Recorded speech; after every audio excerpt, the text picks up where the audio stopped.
মান আতাহুল্লাহু মালা, আল্লাহ যারে সম্পদ দিছে, ফালাম ইউআদ্দি যাকাতা, যাকাত দেয় নাই, মুসিলা লাহু মালুহু শুজাআন আকরা, তার সম্পদ কিয়ামতের ময়দানে বিষধর সাপে রূপান্তরিত করা হবে। কি সাপে? বিষধর সাপে রূপান্তরিত করা হবে। লাহু জাবিবাতান, দুই চোখের উপর কালো ফোঁটা থাকবে দুইটা সাপের। তো বিষধর সাপ বিষধর টেকু সাপে রূপান্তরিত করা হবে। ওই সাপটা কি করব?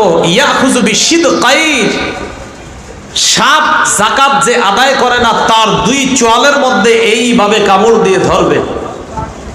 ধরার পর বলবে আনা কানজুকা আনা মালুকা, আমি তোমার সঞ্চিত সম্পদ। তুমি দুনিয়ার মধ্যে সম্পদ জমা করেছিলা কিন্তু যাকাত আদায় করো নাই, আমি তোমার সেই সম্পদ।